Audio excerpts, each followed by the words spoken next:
Terima kasih, Dimas. Saya support. Siap.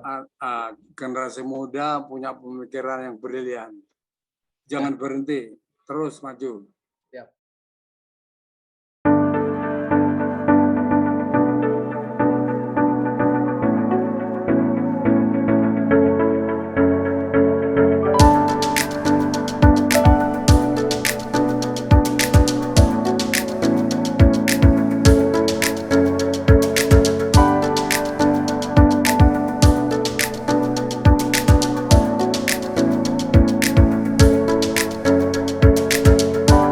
Selamat sore kepada Om Marsikal Muda Purnawirawan Kusnadi Kardi. Sehat ya Om Marsikal pada saat masa pandemi ini? Alhamdulillah. Ya. Alhamdulillah. Nah, terima kasih sudah bisa hadir di podcast saya dalam membahas isu-isu tentang air power dan national security kita yang sangat fundamental tentunya.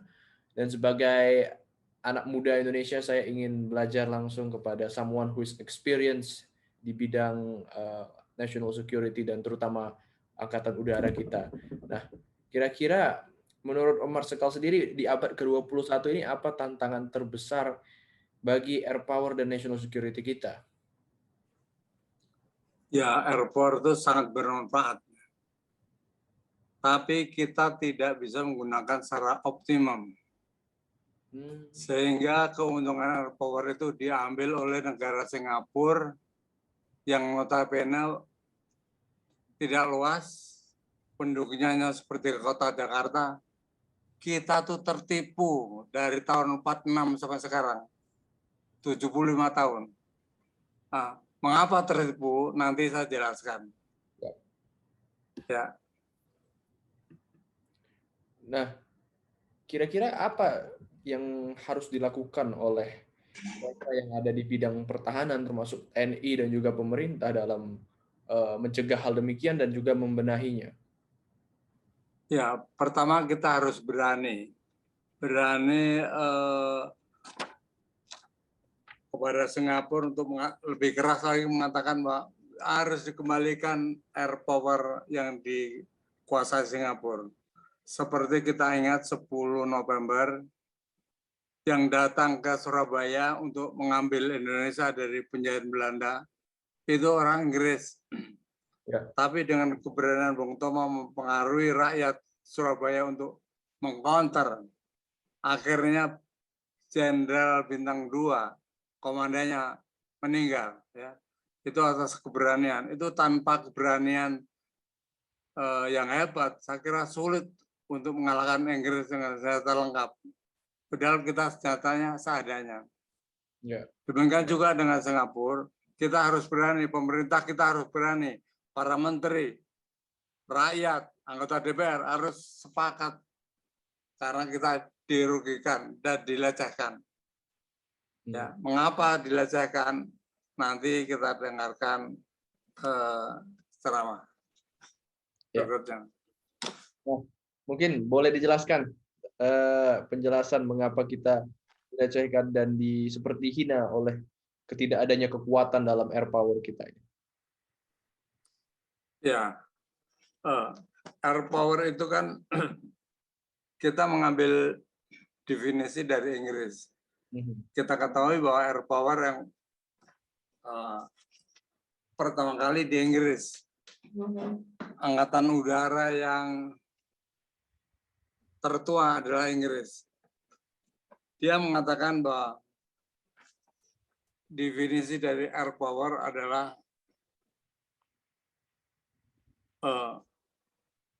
the ability to use a platform in or passing through the air for military purposes.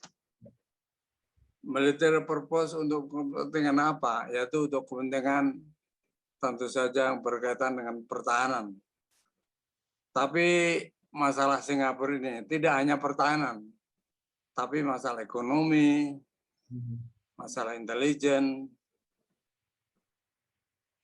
Jadi begitu ya. Jadi tahun 46 itu Indonesia merdeka tahun 45. Banyak sekali masalah yang dihadapi oleh Bung Karno, terutama masalah dalam negeri. Tahun 46 ditanya oleh Inggris, karena Singapura waktu dijajah Inggris, Indonesia bisa menjamin nggak keamanan di atas Kepulauan Riau, Pulau Batam, dan Natuna? Tentu saja kita belum, karena baru aja mereka menghadapi untuk mempersatukan bangsa Indonesia aja masih kesulitan. Gangguan dari Inggris akan menjajah, menggantikan Belanda, yang tadi saya sampaikan melalui pendaratan di Surabaya. Nah, itu bisa di-counter oleh Bung Tomo yang dikenal dengan Hari Pahlawan. Nah, itu masalah Indonesia, rumit. Dari situ Singapura mengatakan, oke, biar dikenakan sama Inggris, melalui Singapura. Padahal Singapura merdeka baru tahun 65. Itu masalah pertamanya. Nah, kira-kira di abad ke-21 ini apa yang belum berhasil dilakukan oleh pemerintah ataupun TNI, mungkin apa yang kurang dan bagaimana cara mereka agar bisa lebih baik lagi ke depan? Jadi pertama, kita harus menyampaikan kepada Singapura, dan ini sudah disampaikan kepada ke Mr. Lee, Perdana Menteri, oleh Pak Jokowi tahun 2019. Kembalikan Singapura, virus Singapura ke Indonesia, karena yang memiliki wilayah kedaulatan adalah Indonesia. Perlu diketahui, negara merdeka itu mempunyai wilayah kedaulatan. Bung Karno mengatakan, Pak, negara yang tidak memiliki wilayah kedaulatan belum dikatakan merdeka. Padahal Indonesia merdeka. Itu wilayah kedaulatan daratan, kedaulatan laut, kedaulatan udara. Harus di tangan kita. Harus. Nah, kira-kira menurut Omar Sekal nih, kan sudah lama itu ya, sudah 70 lebih tahun tidak ada gebrakan yang betul-betul menghasilkan dari perlindungan kedaulatan kita di udara tadi dengan perseteruan dengan Singapura. Kira-kira apa yang menjadi penyebab kenapa menurut Omar Sekal nih, apa yang menjadi penyebab kenapa pemerintah-pemerintah sebelumnya atau orang-orang di pemerintahan sebelumnya tidak berusaha untuk memarahi Singapura atau mengkonfrontasi Singapura bahwa ini adalah wilayah kedaulatan kami. Ya, kita tuh masih banyak yang memiliki mental inferior, mental dijajah. Ya. Kalau kita dikasih uang, katakan itu uang 10% dari hasil Singapura diberikan kita mengatakan terima kasih. Bukan itu masalahnya. Itu adalah hak kita, harga diri kita. Bagi negara yang besar punya harga diri yang hebat, ya itu harus menjadi patokan bagi bangsa Indonesia. Dan 10% mereka katakan untuk kita. Nah, kitanya itu belum tentu kita rakyat Indonesia ya, tapi bisa juga kita para... Oh, bukan. Itu diberikan ke Perhub, ya. Tapi itu 10% itu berapa? Sudah sangat banyak. Itu harus dicek oleh KPK supaya jelas untuk apa aja gitu. Ya. Itu untuk negara. Jangan-jangan diberikan kepada personel, ya. Itu harus, kan kita banyak orang korupsi. Bupati, gubernur, ya. Ada anggota DPR. Mental kita korupsi itu harus hilang. Kalau kita lihat koruptor yang dipotret di majalah atau di surat kabar, dibandingkan dengan koruptor orang Cina, itu terlihat dari wajahnya. Ya.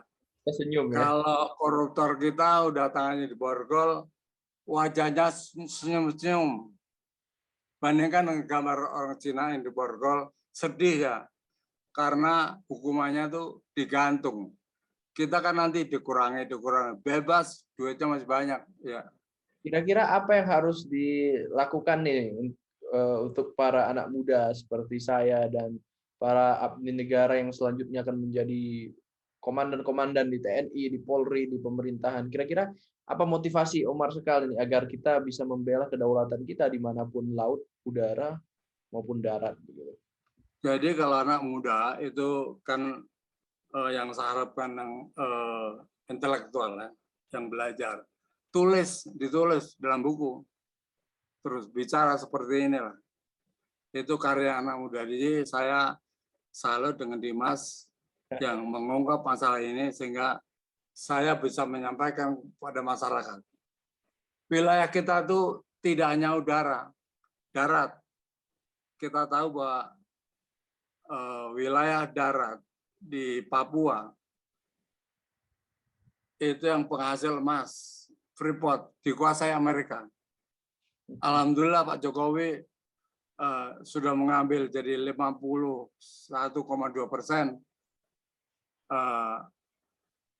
masuk ke negara kita. Ya. Kemudian laut, karena tidak dijaga, kita kekurangan aset kapal perang, tidak menjaga sehingga laut Arafuru itu hasilnya paling besar. Dicuri sama nelayan dari mana? Dari Thailand, dari Vietnam, dari Filipina, yang tetangga juga yang mencuri. Nah, waktu Ibu Susi yang mencuri di tenggelamkan sudah ada 300 lebih kapal yang tenggelam. Saya kira sekarang harus terus ya. Kenapa kapal kita ditenggelamkan di Australia? Kapal nelayan kita harus menenggelamkan kapal asing yang mencuri. Jadi itu laut. Udara harus lebih tegas lagi. Karena prinsipnya udara itu bagi negara yang maju teknologinya, whoever control the air, generate, control the surface. Yes. Siapa yang mengendalikan udara itu mengendalikan permukaan. Permukaan itu apa artinya? Daratan, lautan. Nah ini yang harus diketahui oleh seluruh bangsa Indonesia. Ya. Begitu.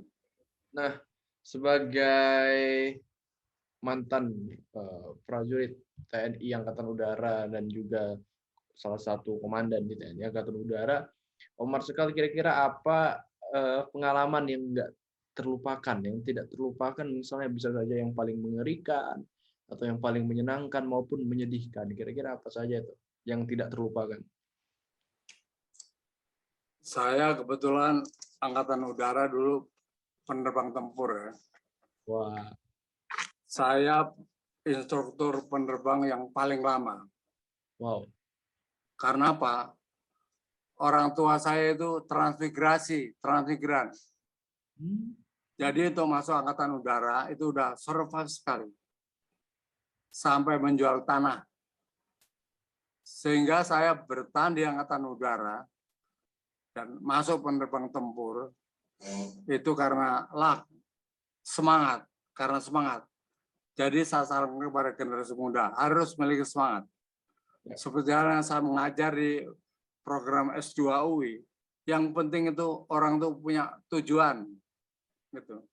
Yang kedua kali punya semangat untuk mencapainya. Yang ketiga kali punya strategi untuk meraihnya. Itu saya alami karena saya anak terpikir sekolah yang tidak bayar tuh di mana? Angkatan Udara di AAU. Jadi saya sekolah lulus dan itu saya rahasiakan terus sampai saya menjadi perwira. Dan saya semangat untuk sekolah. Sekolah saya 6 kali ya ke luar negeri. 4 kali ke Amerika, kemudian ke Australia, dan terakhir Lemhanas di Inggris. Saya pelajari semua bagaimana Inggris, bagaimana Amerika, bagaimana Australia. Dan masalah First saya tanyakan kepada guru saya di Inggris. Tapi apa? Tidak menjawab. Ya, pertanyaan saya tidak dijawab. Kenapa? Ya karena nggak mau jawab. Ya, karena sampai sekarang FVDA, yaitu Inggris, Singapura, Malaysia, Australia, New Zealand, itu masih latihan di wilayah udara kita. Jadi nggak mau jawab dia. Gitu. Itu pengalaman yang saya alami.